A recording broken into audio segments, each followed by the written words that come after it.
yang terbaik dari Tuhan akan menjadi bagian kita. Seperti anggur yang terbaik di pesta di Kana. Demikianlah sukacita terbaik, pengharapan terbaik, kesehatan yang terbaik, kekuatan yang terbaik ada bagi kita pagi hari ini. Yang percaya katakan amin.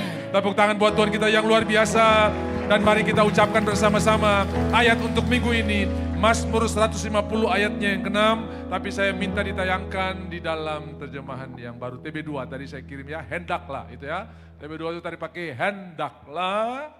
Ini terjemahan Alkitab yang sekarang. Hendaklah segala yang bernapas memuji Tuhan. Sama-sama diucapkan 1, 2, 3.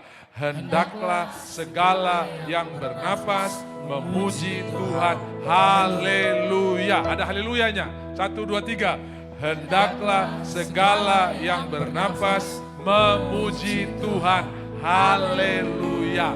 Kalau biarlah itu bisa ya, tapi kalau hendaklah wajib. Gitu. Hendaklah wajib. Jadi tidak dibilang yang suara bagus saja yang memuji Tuhan. Yang tahu sopran, alto, tenor, bass itu yang memuji Tuhan.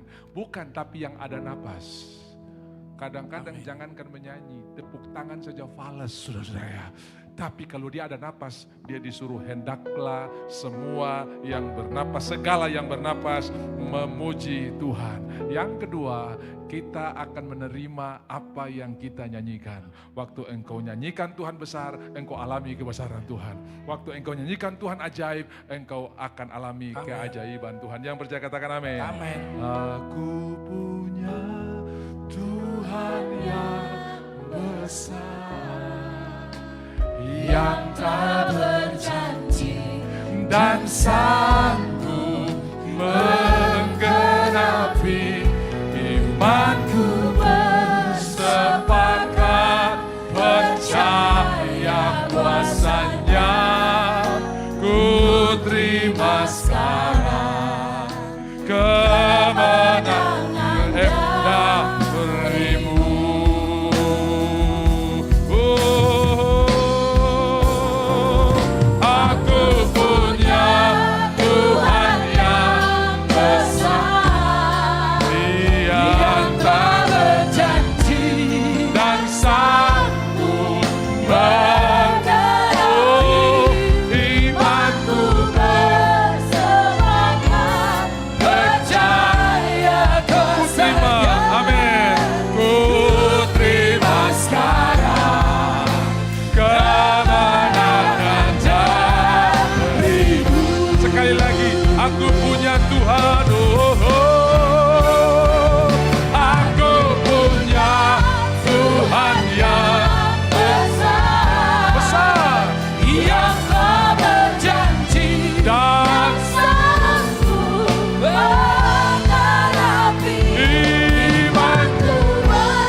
Silakan sudah duduk.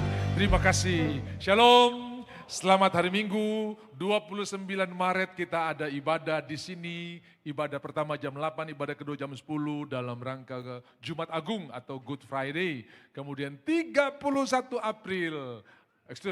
Maret hari terakhir di bulan ini kita juga akan beribadah di hari Minggu yaitu hari kebangkitan, saudara ya. Dan semua orang merayakan dengan istilah Paskah atau Passover. Dan mari kita akan belajar firman Tuhan. Tuhan ada di tengah-tengah kita. Lihat Sefanya 3 ayatnya yang ke-17. Ditayangkan Sefanya pasalnya yang ketiga ayatnya yang ke-17. Tuhan Allahmu ada di antaramu sebagai pahlawan yang memberikan kemenangan. Dan kita akan baca ayat ini bersama-sama. Sefanya pasalnya yang ketiga ayatnya yang ke-17. Sefanya 3 ayatnya yang ke-17. Yang sudah dapat katakan amin. Mari kita baca bersama-sama 1, 2, 3. Tuhan Allahmu ada di antaramu sebagai pahlawan yang memberi kemenangan. Ia bergirang karena engkau dengan sukacita.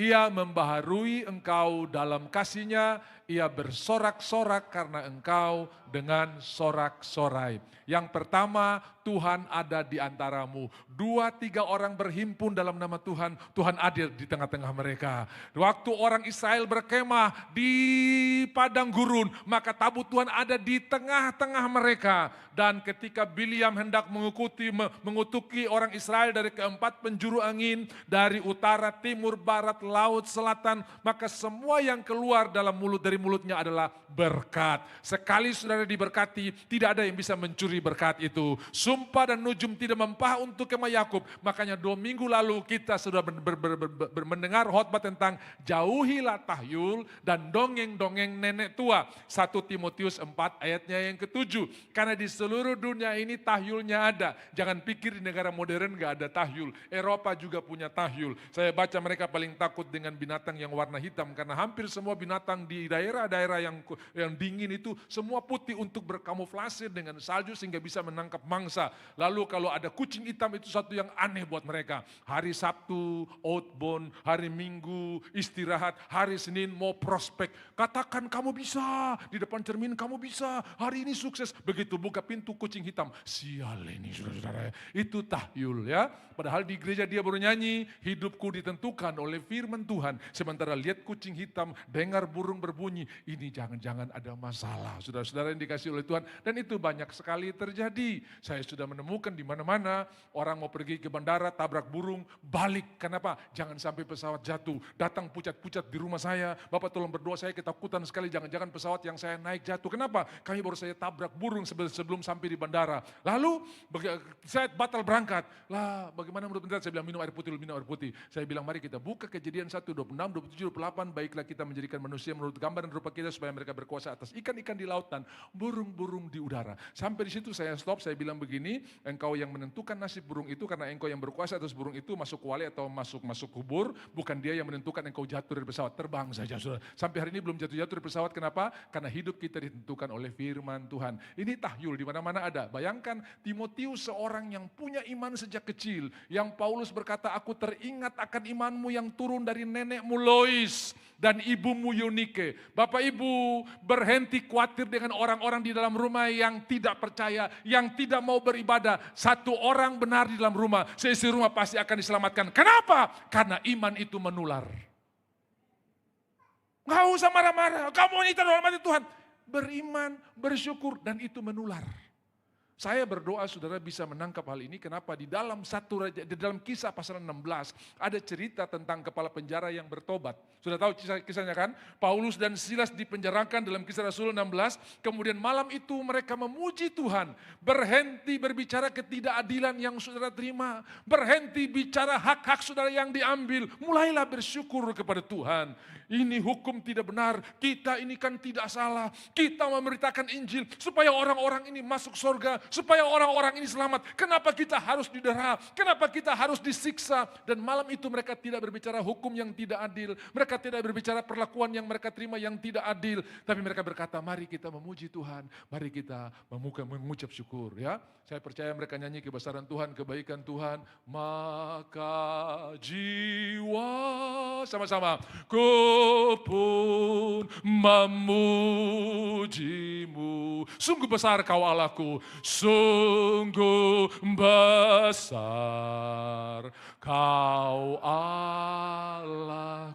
Mereka tidak berkata, lu punya bilur berapa, lu punya luka berapa, ya, lu punya masalah apa. Tidak, mereka menyanyikan pujian dan malam itu kepala penjara bertobat. Kenapa? Karena pintu-pintu penjara terbuka. Saudara tahu Alkitab berkata langit adalah tahtaku dan bumi adalah tumpuan kakiku. Itu Tuhan, rumah apa yang akan kamu bangun buat saya?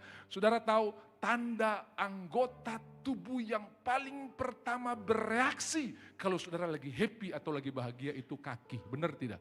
Kalau di depan kasir mau terima gaji pasti tidak rasa kaki di bawah main-main, saudara ya. Itu yang paling pertama sekali. Mau terima bonus, sudah nggak rasa kaki di bawah lagi goyang-goyang. Tanda orang kalau lagi bahagia, lagi mau terima bonus itu pasti kakinya bergerak duluan, saudara ya. Sebelum yang lain, kaki pasti sudah goyang duluan. Sebentar nanti restoran. Ini belum tanda tangan, baru duduk di depan kasir ya saudara ya. Kaki sudah goyang-goyang. Nah, waktu hati Tuhan disenangkan, ya kaki Tuhan juga bergoyang. Dan karena bumi tumpuan kakinya, begitu dia goyang kaki, tak goyang semua lapis penjara, tak goyang-goyang semua saudara ya. Dan itu penjara punya pintu terbuka, engsel-engsel terlepas, belenggu yang mengikat mereka adalah maksimum security, di bawah 4 penjagaan yang luar biasa, dan mereka yang paling dalam. Tetapi kuasa Tuhan sanggup melepaskan kita dari setiap ikatan yang paling luar biasa, ketika kita memuji dan menyembah Tuhan. Yang setuju katakan amin. Lalu kepala penjara melihat pintu sudah terbuka, buat apa aku hidup lagi, para tahanan pasti sudah lari semuanya. Dia hunus pedangnya dan hendak membunuh diri. Kemudian Paulus berkata, "Hei, jangan apa-apakan dirimu, kami masih di sini." Lalu dia datang tersungkur dan dia berkata begini, "Apa yang harus aku berbuat supaya aku selamat?" Dan Paulus berkata, "Percayalah kepada Tuhan, maka engkau akan selamat, engkau dan seisi rumahmu." Satu orang percaya, seisi rumah pasti akan dipercaya. Karena iman itu menular. Semua bilang menular. Bapak Ibu yang dikasihi oleh Tuhan, saya berdoa supaya saudara tetap menularkan iman ini dimanapun saudara berada. Coba kita lihat sejenak 1 Samuel pasalnya yang ke-22, bagaimana Daud ini seorang yang ada dalam pelarian, lari sana lari sini karena dikejar tanpa jelas, tanpa salah oleh Saul yang adalah juga ayah mertuanya. Dan Daud ini bersembunyi dari satu kubu ke kubu yang lain, bahkan Yonatan yang tadinya tidak percaya, tidak mungkin saya Bapak mau hukum kau, mau bunuh kau. Sudah kau lihat saja. Kau pergi, nanti saya minta izin hadir, kau lihat saja ya. Saya tidak akan hadir dalam perjamuan, kau lihat saja apa reaksi bapamu. Oke. Dan begitu Saul tanya, mana Daud, kenapa kursinya kosong? Dia lagi izin pergi lihat orang tua, keluarga di Bethlehem. Anak kurang ngajar itu langsung Saul, Jonathan hari itu mau dibunuh juga oleh papanya sendiri itu Saul. Dari situ Jonathan tahu betul apa yang dibilang oleh Daud, bahwa Saul hendak mengupayakan untuk membunuh Daud. Bapak Ibu, ada banyak orang berusaha untuk membunuh karir saudara, tapi engkau ada bersama-sama dengan Tuhan. Ada banyak orang berusaha untuk menjatuhkan engkau, tapi engkau ada bersama-sama dengan Tuhan. Percayalah, Tuhan bukan cuma di tengah-tengah kita. Sebagai Tuhan ketika kita beribadah, Dia ada di tengah-tengah kita. Amin.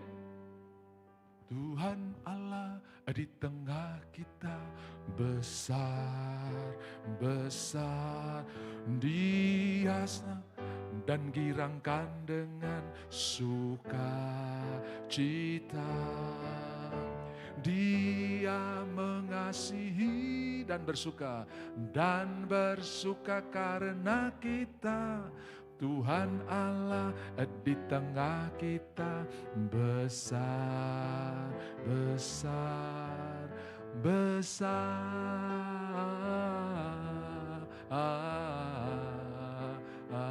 Sama-sama. Besar. Nah, itu diambil dari Sefanya 3 ayat 17. Tuhan ada di tengah-tengah kita dan Dia besar. Tapi waktu giliran kita bekerja, giliran kita berjuang, giliran kita berjalan, Dia ada di depan kita. Karena sebelum orang Israel melangkah, tiang awan di waktu siang dan tiang api di waktu malam ada di depan mereka, menuntun mereka. Langkah-langkah orang benar diatur oleh Tuhan.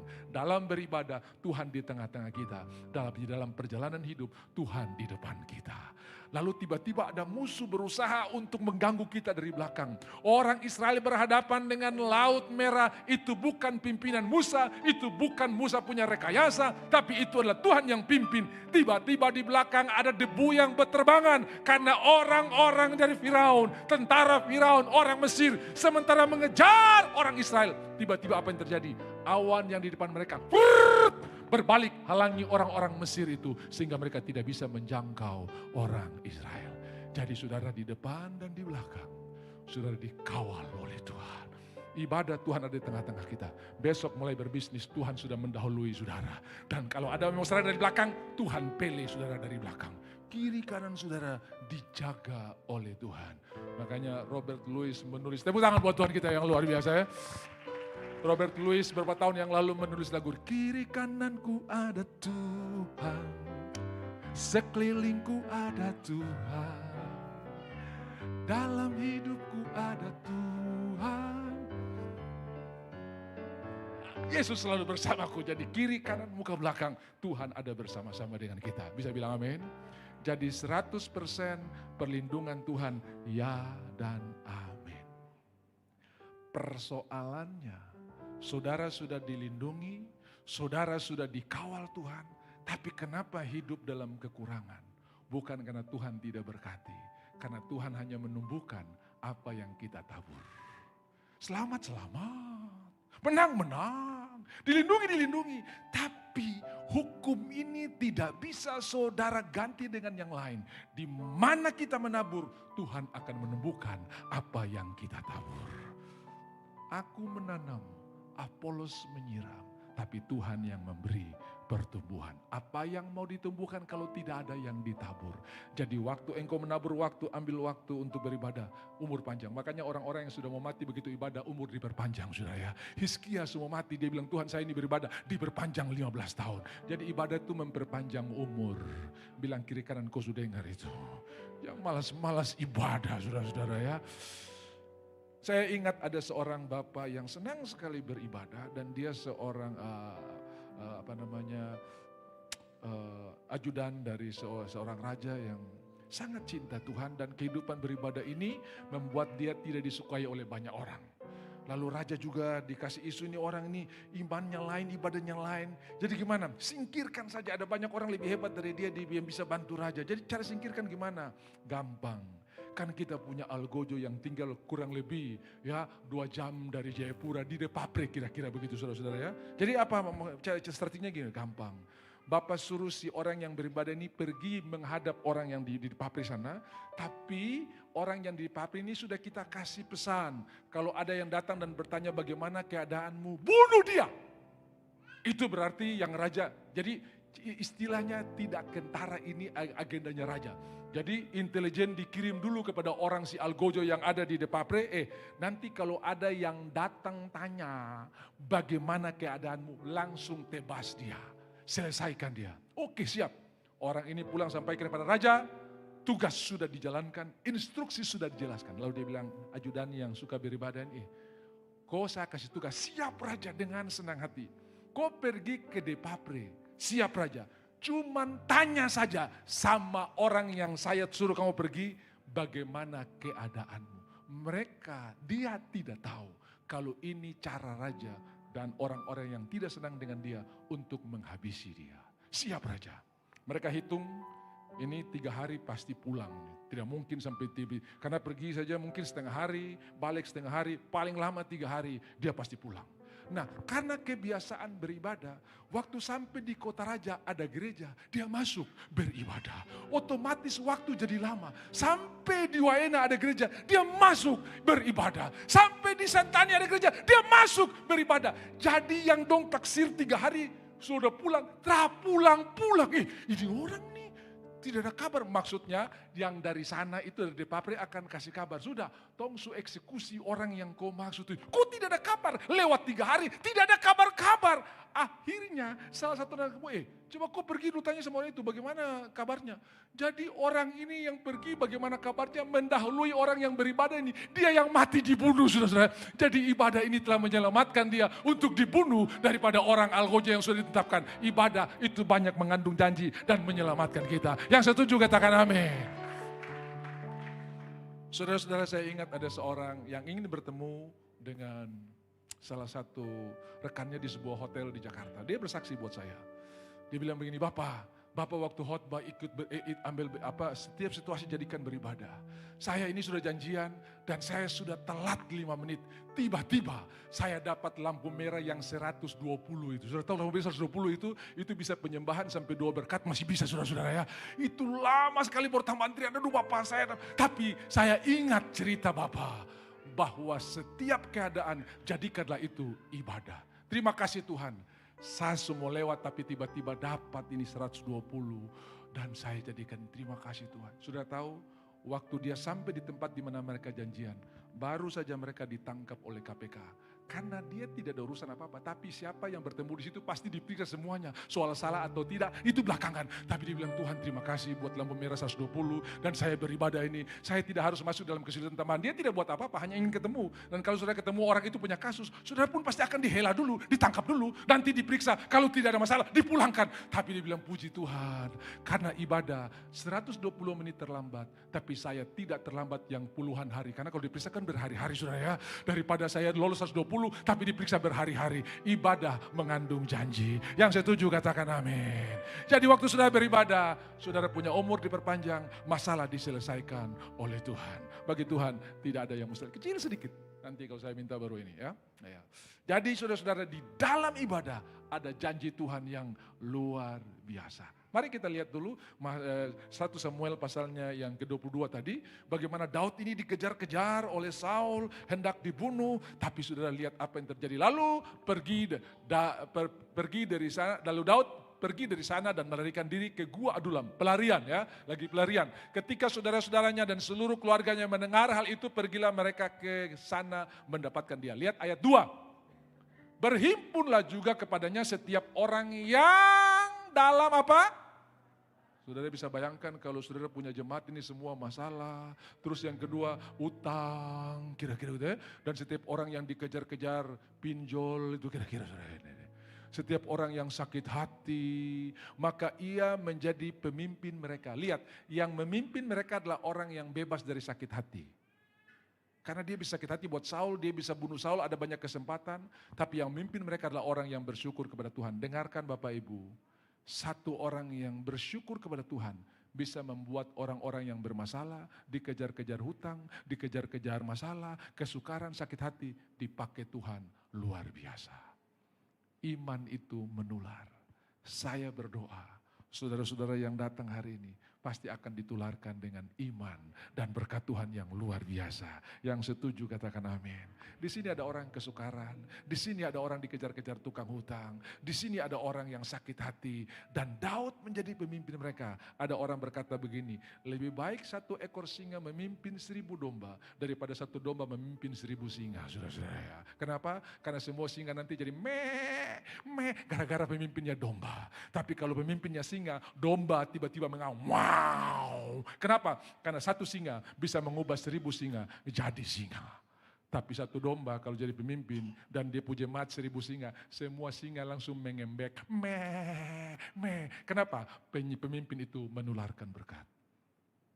Bisa bilang amin? Aduh Bapak, saya punya anak 1 ini terang mau ibadah. Saya sudah bilang, jangan bersungut, jangan marah-marah. Iman saudara pasti menular. Dan mungkin saudara bukan tuai di sini. Waktu dia pergi sekolah di Tangerang, tiba-tiba saudara dengar dia sudah jadi pelayan Tuhan. Itu iman yang menular di Jayapura. Dan dia bisa berbuah di tempat yang lain. Waktu dia sekolah di Malang, saya dengar sepupu anak sekarang WL Pak. Padahal dulu Pak malas sekali gereja. Jangan kaget, itu iman yang menular dari saudara kepada anak-anak saudara. Iman itu menular. Yang setuju katakan amin. Jemaatnya Daud punya masalah, hidup berkekurangan, dikejar hutang, sakit hati. Lihat 2 Samuel 23. Apa yang terjadi sesudah dipimpin oleh orang yang punya iman, orang yang punya ucapan syukur. 2 Samuel pasalnya yang ke-23. Mereka menjadi pahlawan-pahlawan yang luar biasa. 2 Samuel 23 itu pahlawan-pahlawan Daud. Coba kita lihat di sana. Dari 1 Samuel 22 kita pergi ke 2 Samuel 23. Ya. Ayo.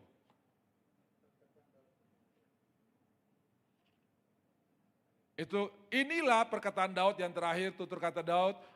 Terus ayatnya yang kedua. Oke, saya akan menunjukkan buat saudara bahwa di ayatnya yang ke-8 itu di atasnya ada judul pahlawan-pahlawan Daud.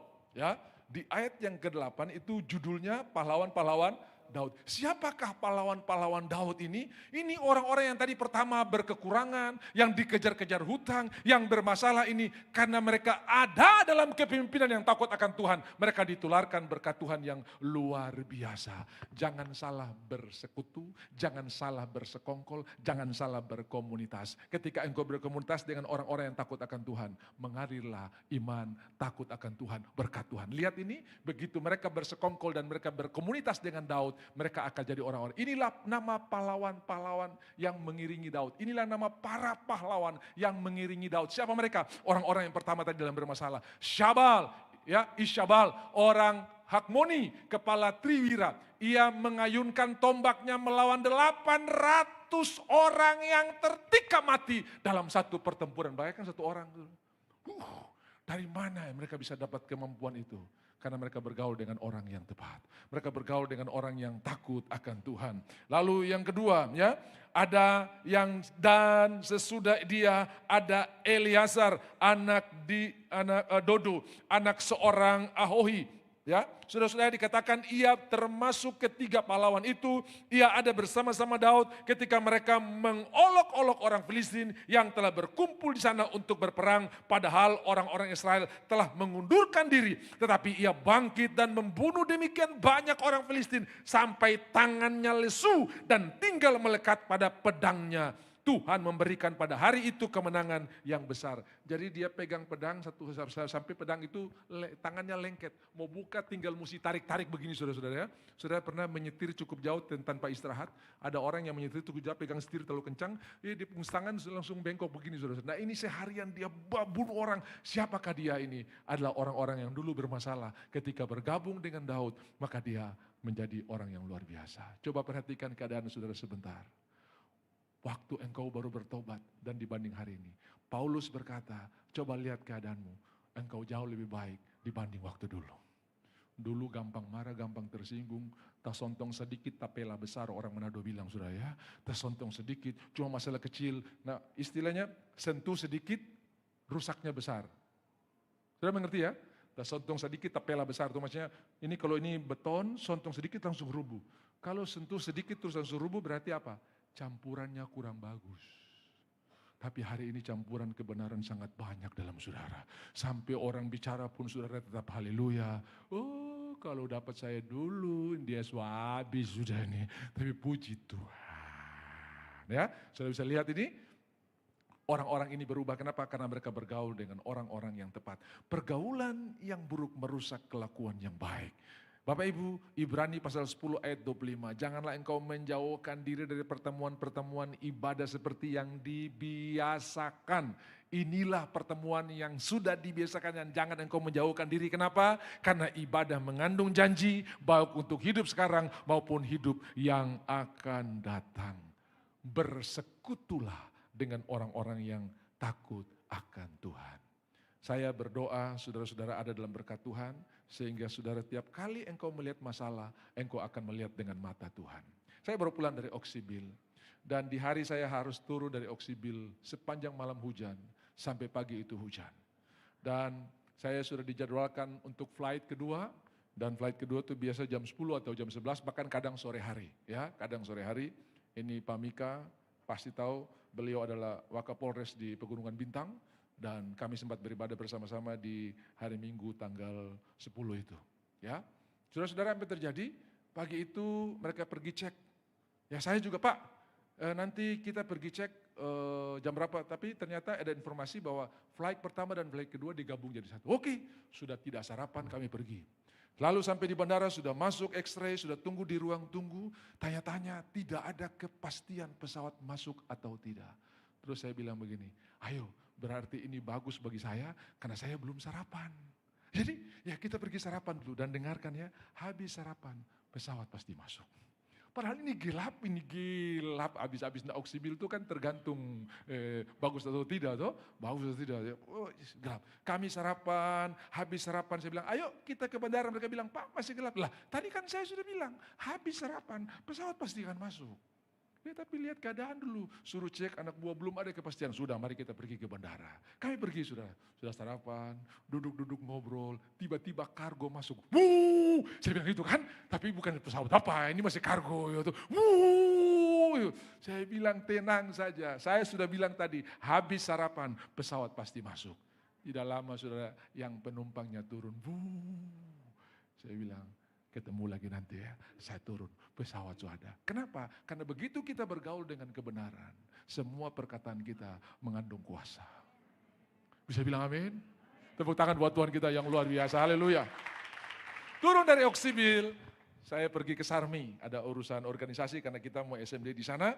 Lalu saudara-saudara, sampai di sana kami bercerita tentang perbuatan-perbuatan Tuhan yang luar biasa. Dan salah satu cerita yang membangkitkan iman dan sukacita saya adalah pada waktu kami pergi bikin KKR di Sarmi. Waktu itu saudara-saudara, Sarmi masih gelap dan semua peralatan kami harus naik kapal Martin Indy. Ya, karena jalan di Kesarmi itu mesti tunggu air turun baru lari dengan sepeda motor itu saudara ya. Jadi kalau air turunnya jam 2 pagi, ya jam 2 pagi baru bisa start. Itu pun ada yang tali-palipa di jalan karena batang-batang kayu dan apa semua sudah di pinggir air itu saudara. Weh, ada yang tunda motor, macam-macam saudara, macam-macam. Lalu kami ketemu dengan orang tua dari singers kita, Hesti Fonataba yang waktu itu menjabat sebagai bupati di sana. Bapak Ibu, beliau ini orang yang sangat kokoh pendiriannya untuk denominasi atau organisasinya. Dan begitu kami datang dengan aliran Pentakosta, karismatik, beliau bilang, Satra hadir. Bapak, tapi Bapak kasih sambutan? Tidak, nanti sekda yang kasih sambutan. Nah saudara-saudara, tiba-tiba di hari H, di mana KKR akan berlangsung, sekda harus perjalanan dinas ke Jakarta, nggak bisa diwakilkan. Bapak, sekda berangkat. Jadi dia bilang begini, oke kalau begitu, saya cuma baca sambutan, habis itu saya pulang. Oke nggak apa-apa saudara. Sudah tahu hari itu mujizat terjadi. Waktu kami memulai KKR, hujan. Hujan sudah, saya sudah siap dengan gitar. Lalu saya bilang begini, kita akan berdoa supaya Tuhan yang pernah menghalau hujan, Tuhan yang pernah, Yosua yang pernah memerintahkan matahari untuk berhenti di lembah Ayalon karena peperangannya belum selesai, Elia yang pernah berkata hujan tidak turun, Tuhan yang mereka sembah sama dengan Tuhan saya sembah. Kita akan berkata hujan berhenti, tapi persyaratan nomor 1, semua payung harus ditutup. Karena kalau saudara mau berdoa hujan berhenti kan mesti beriman. Semua dong tutup payung. Itu saya ingat Bupati waktu itu dipuja sedikit basah karena masih. Dan saya berdoa, Tuhan aku perintahkan hujan ini pergi dari tempat ini karena kami mau ibadah. Dan radius 100 meter dari tempat ini hujan boleh terjadi. Sudah tiba-tiba hujan berhenti. Bupati panggil di Pojodan. Kau periksa 100 meter dari sini betul hujan kah tidak saudara? Dong keliling betul Bapak, 100 meter dari sini hujan Pak, hebat. Tapi begitu masuk 100 meter dari hujan itu, inilah tempat kita beribadah. Bapak Ibu, dia cuma rencana tadi untuk kasih sambutan dan pulang. Hari itu dia tunggu sampai ibadah selesai. Bahkan kalau kami tidak larang dia mau angkat alat juga pikul-pikul saudara-saudara ya. Kenapa? Karena perkataan-perkataan orang yang bergaul dengan Tuhan selalu mengandung kuasa. Selalu punya berkat yang luar biasa. Bisa bilang amin. Hari ini banyak kesaksian saudara-saudara ya. Seorang bapak yang bergumul dengan anaknya yang autis idiot saudara ya. Autis idiot. Jadi tiap hari itu air liur. Lalu tiba-tiba Tuhan taruh karena dia hidup dalam persekutuan dengan Tuhan, bergaul dengan orang benar, tiba-tiba perkataan iman datang, anakmu pasti sembuh. Lalu dia mulai berdoa, terima kasih Tuhan karena anakmu sudah sembuh. Begitu amin buka mata, tutup mata dia lihat anak, nah kamu akan sembuh. Begitu tiap kali tutup mata dia lihat anaknya sekolah di luar negeri, anaknya punya keluarga, anaknya bisa drive mobil, anaknya bisa pimpin perusahaan. Nah kamu, begitu buka mata, ternyata benar saudara-saudara. Perkataan yang kita ucapkan tidak pernah kembali sia-sia. Mazmur Yesaya pasal 55, seperti hujan dan salju yang turun ke bumi dan tidak pernah kembali. Tadi pagi ada hujan dan saya tidak lihat tiba-tiba aspal kering karena hujan balik lagi saudara-saudara. Tidak, semua hujan yang turun tidak pernah kembali. Begitu juga perkataan Tuhan tidak akan kembali dengan sia-sia. Belum hari ini yang kau lihat mungkin, tapi minggu depan mujizat Tuhan buat. Tuhan lakukan perkara yang luar biasa. Nak, kamu diberkati. Nak, kamu diberkati. Sudah tahu kisah itu yang terjadi buat penemu lampu listrik namanya Thomas Alva Edison. Dia diusir dari sekolah karena menderita disleksia. Oh, disleksia itu baca terbalik. Jadi kalau baca jadi cabah, ya toh, dia terbalik. Aduh, kau pulang, kau punya otak ancur-ancur nih, jangan sampai teman-temanmu ini. Ya Allah, karena bacanya kacau saudara. Lalu akhirnya karena sekolah harus mengeluarkan dia secara resmi, mereka titip sebuah surat buat si Thomas ini bawa buat mamanya. Tolong jangan kau baca. Begitu mamanya baca, air matanya keluar. Lalu dia tanya, Mama, kenapa menangis? Karena surat itu kah? Mamanya bilang begini, mau Mama baca isi surat ini buat kau? Mau. Anakku begitu luar biasa sampai sekolah tidak sanggup mengajar karena terlalu pintar. Anakku dahsyat. Dan sekolah bilang cari sekolah lain karena terlalu pintar anakmu itu. Oh, dia cuma, ternyata isinya anakmu bodoh sekali. Cari sekolah lain. Ini tumpu murid-murid semua sudah terlambat gara-gara kau anak bodoh ini. Dan tiap hari mamanya mengajarkan dia. Berkat Tuhan. Nak kamu diberkati. Nak kamu diberkati. Dia disleksia sudah. Diucapkan berkat. Saudara-saudara, hari ini dia bukan cuma punya satu hak paten, ribuan. Dan begitu pada waktu mamanya meninggal, dia pergi menyimpan rumah mamanya. Ketemu surat yang dia bawa dulu. Waktu dia baca, dia berlutut dan berkata, Tuhan terima kasih. Karena ada seorang ibu yang memperkatakan kebenaran buat saya. Dan saya bisa ada sampai hari ini. Firman Tuhan tidak pernah kembali dengan sia-sia. Selalu mengerjakan perkara yang luar biasa. Berhenti berjalan karena melihat, tapi karena percaya. Tayangkan lagunya, F boleh.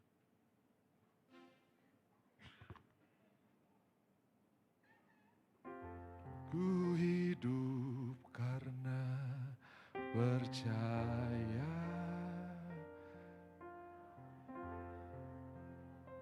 setia.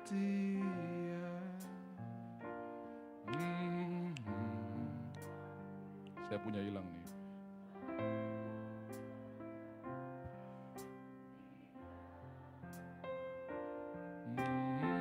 Ku tidak akan menyerah.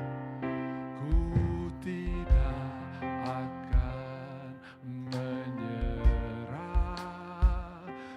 Meski dalam kesesakan seluruh hidupku dalam genggaman.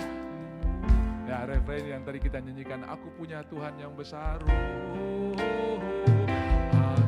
punya Tuhan yang besar, yang telah berjanji dan sanggup menggenapi imanku. Bersepakat percaya kuasanya, ku terima sekarang kemenangan dari. Kita hidup karena percaya. Jadi kalau saudara melanjutkan atau melakukan satu perjalanan, pasti akan selesai, tidak akan kandas di tengah jalan. Bisa bilang amin? Engkau bukan turun tapi naik, engkau bukan ekor tapi kepala. Tuhan akan mengangkat engkau di atas segala bangsa. Yang percaya katakan amin. Kadang-kadang saudara-saudara posisinya lebih dulu, pangkatnya nyusul. Karena secara undang-undang pangkat dulu baru posisi. Sebab orang dapat posisi disesuaikan dengan pangkatnya. Tetapi di dalam Tuhan posisi duluan, pangkat belakangan. Yang percaya katakan amin. Bisa bilang amin? Yusuf masih narapidana, posisi duluan, baru surat-surat menyangkut narapidana dari belakang. Posisi duluan, pangkat menyusul. Gak mungkin Pak, saya pangkat masih begini, gak mungkin duduk posisi itu. Kalau Tuhan yang taruh, posisi duluan, pangkat nyusul. Macam kurang yakin kah? Ku berjalan bukan karena melihat, tapi karena semua yang saudara lihat ini sementara, kursi, mobil, rumah, sementara. Tapi Tuhan yang tidak saudara lihat, sorga yang belum saudara lihat, itu kekal selama-lamanya. Haleluya. Jadi hiduplah karena percaya, bukan karena melihat. Bapak Ibu, Daud telah menularkan iman buat orang-orang di dalam rumahnya. Jadi begitu masuk rumah, ucapkan syukur. Terima kasih Tuhan, saya pulang dengan selamat. Menular saudara, itu menular. Oh ya, anak-anak saudara tiba-tiba jadi pemuji, penyembah. Kenapa? Menular. Lalu Bapak ini mulai mengucapkan, terjadi nak, buka mata, ileran. Tutup mata, dia diberkati punya keluarga. Sudah tahu berapa tahun kemudian, orang itu sekolah di Australia. Dan hari ini dia jadi seorang hamba Tuhan, yang setiap minggu memberkati jemaat sebelum pulang. Kasih dari Bapa, anugerah dari Tuhan Yesus, persekutuan dengan Roh Kudus menjadi bagian saudara. Kebenaran tidak pernah kembali dengan sia-sia. Bisa bilang amin. Ucapkan berkat. Jadi pernah dibuat penelitian, ada rice cooker yang selalu basi. Mereka bilang begini, hey rice cooker, kau tidak akan basi, nasinya tetap bagus. Memang waktu diucapkan sampai kuning tapi nggak basi saudara-saudara.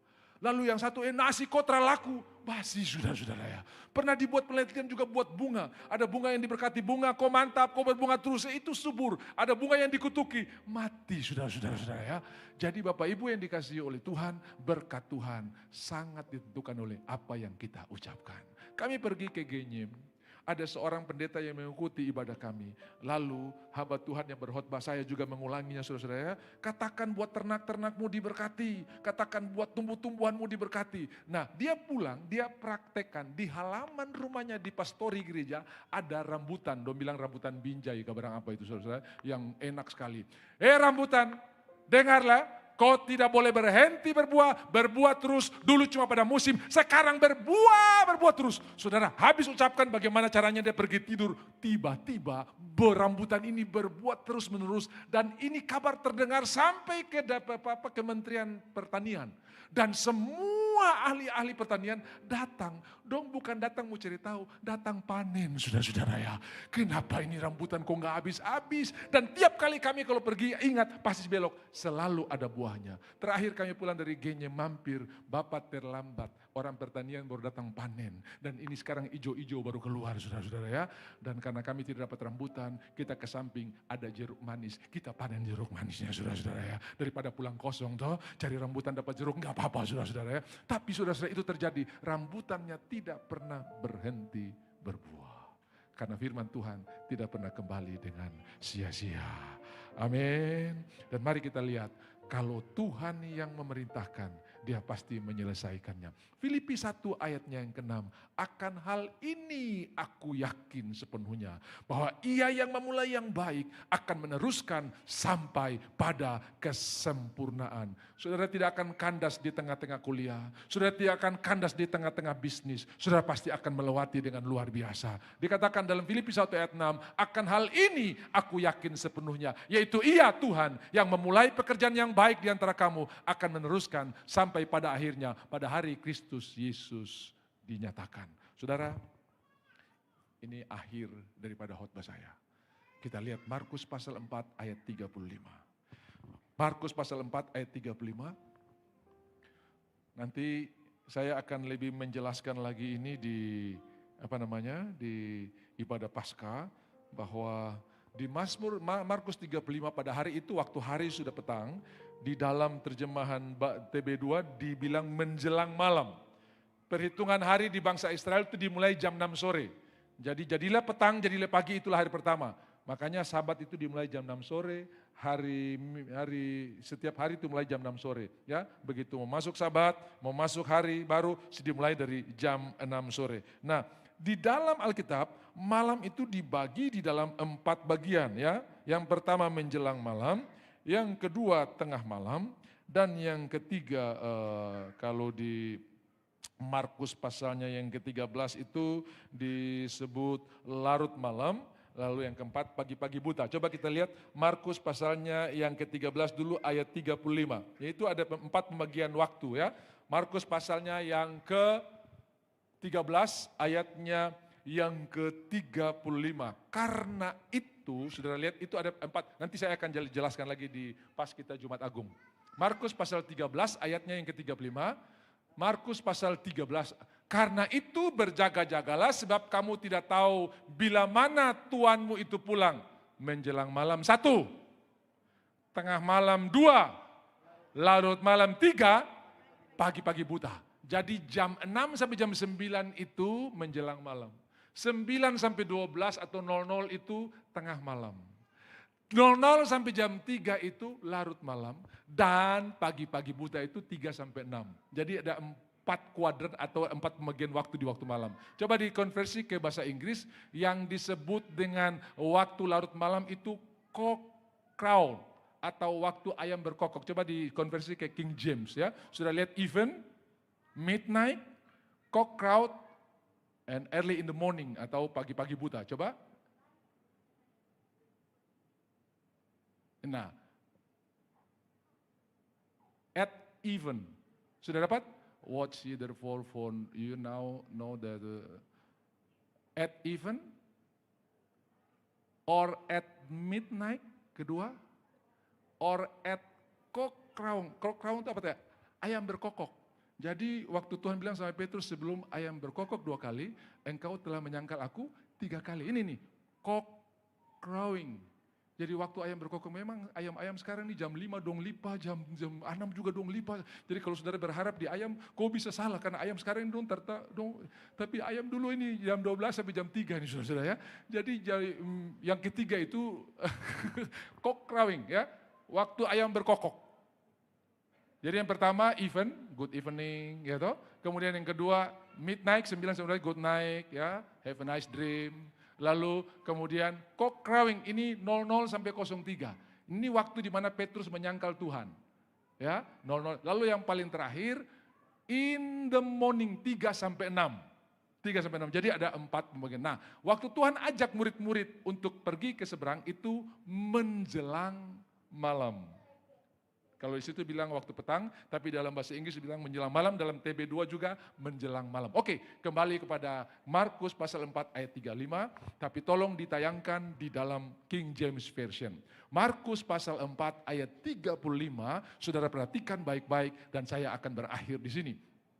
Markus pasal 4 ayat 35, pada hari itu waktu hari sudah petang, coba dikonversi ke King James Version, ya.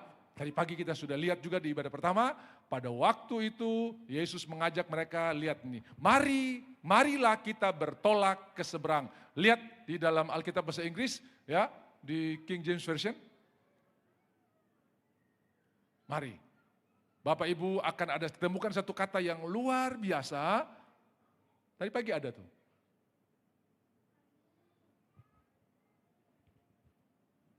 Dikatakan di dalam bahasa Inggris ya, and the same day, when the even was come, he said unto them, let us pass over. Semua bilang pass over. Kalau saudara pergi ke Jakarta, ada yang namanya jalan layang, itu disebut flyover. Jadi di bawah macet ancur-ancur, kau lewat saja. Kalau kau lewat, tapi kalau kau lewat flyover, itu kau dapat lipat di bawah sampai kandas-kandas ya. Tapi begitu kau naik flyover itu jalan layang.